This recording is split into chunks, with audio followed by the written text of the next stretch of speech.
Hey, so today I'm going to move on to green politics. Yay! So the first thing is obviously this is an incredibly large topic, and so I'm going to have to take it in pieces.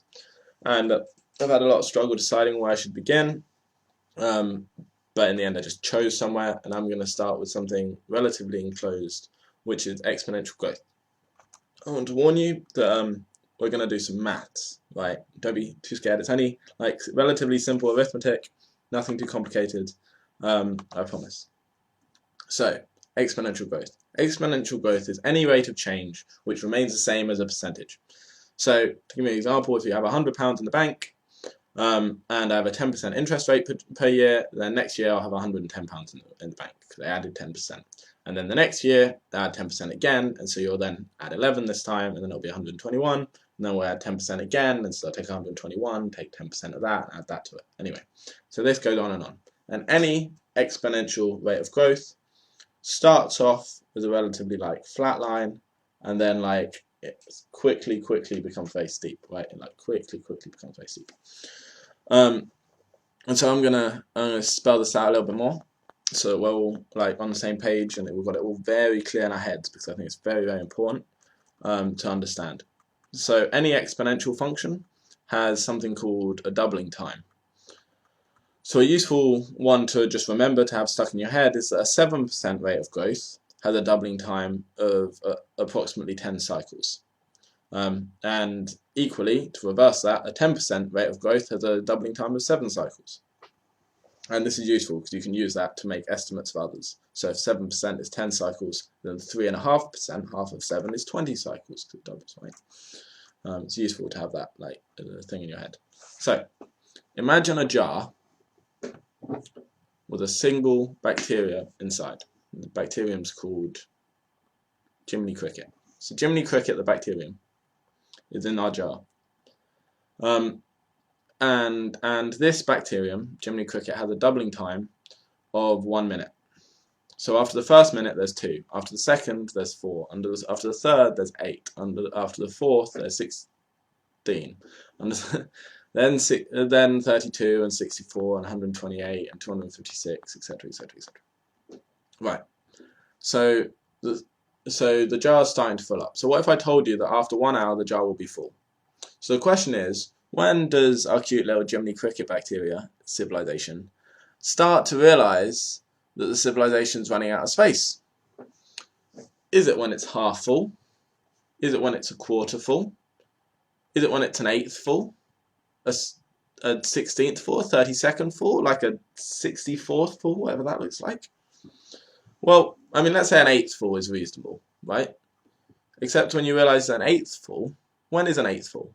Well, if they're full at an hour and they double every minute, then if you half that, the minute when they're half full is 1 minute before the hour, 59 minutes, and then a quarter full is at 58 minutes, and the eighth full is at 57 minutes. Okay, so that sounds scary, right? That they don't realize they're going to be full until 3 minutes before civilization is run out of space. So let's imagine we have some smart little, cute little entrepreneurial bacterium who think at 55 minutes, right, when it's like a 64th full, oh, whoa, we've got to go get some more space. And so they send out a hunting mission. Well, maybe not a hunting mission, vegan bacteria. They send out a gathering mission, right, to find more jars.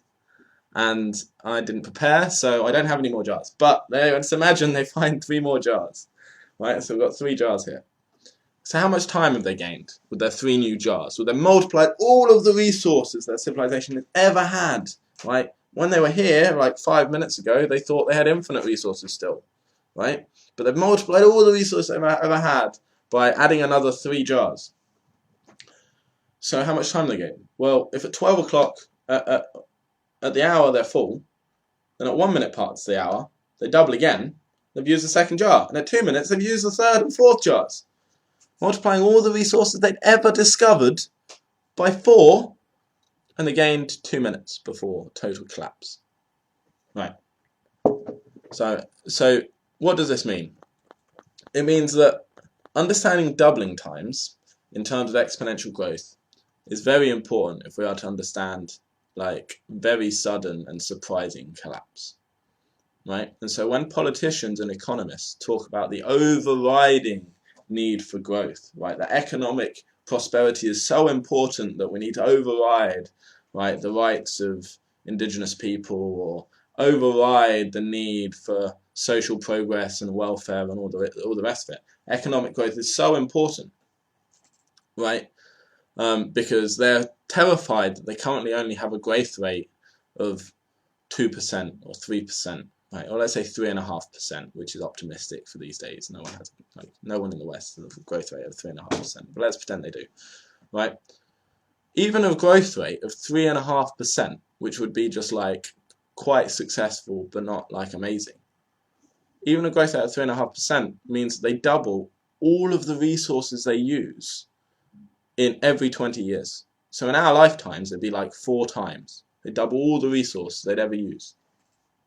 So that'd be like here, and like that's pretty weird, right? Like, okay, so all of this is at a time when we know that the seas are at 90% depletion rate, right? We've hit peak oil.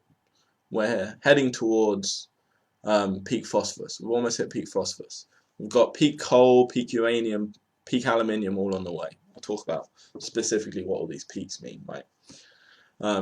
Some other time. But to give you an idea, like a peak everything, it's called peak something, right, is when the curve of production, of like the extraction of these resources, reaches the highest it's ever going to get. And that's the point at which there's still half the resources in the ground. And people go, oh, it's okay, we still have all of these resources, right? It doesn't matter, we've still got 500 years of coal. But they're not taking into account exponential growth. Because as we know, when they hit half resources, the jar is half, like, they've got 1 minute left before collapse. Okay, so why am I talking about this? Why the doom and gloom?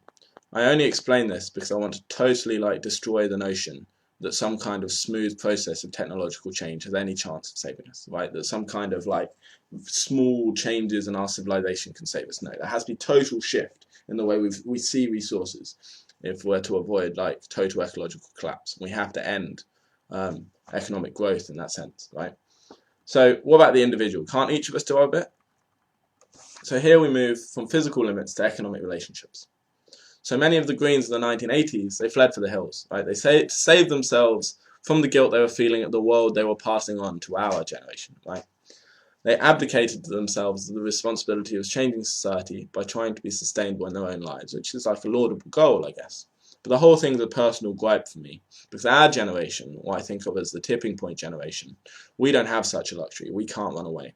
We will literally have to answer to the children of our adult years, however few of those there are, given how many of us have decided never to have children into a dying world, right?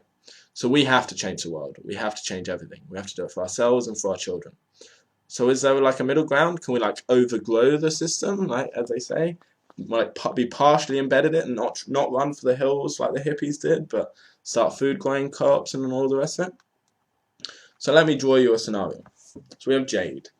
Jade is a smallhold farmer. She just set herself up this year. She understands exponential growth. She understands the risk of the jar, right? She understands it's dangerous, so she decided to grow just enough food for herself and her household, with some left over to sell to buy the other little things she can't make for herself and for themselves, like those are technological goods she wants and whatever else it is she can't produce on her land, right? Sounds great. She's decided not to grow year on year. She's going to stay the same. That's all she needs. She doesn't want stuff to live. She wants to live and be happy and make friends and all the rest. But at the same time, down the road, there's a farm run by a capitalist. And the capitalist made a profit this year. He exploited some people, as we talked about last time. And the capitalist invested these higher profits next year. It invested them into hiring more workers, upgrading tools and equipment, and so on. And so next year he produces more food than he did this year.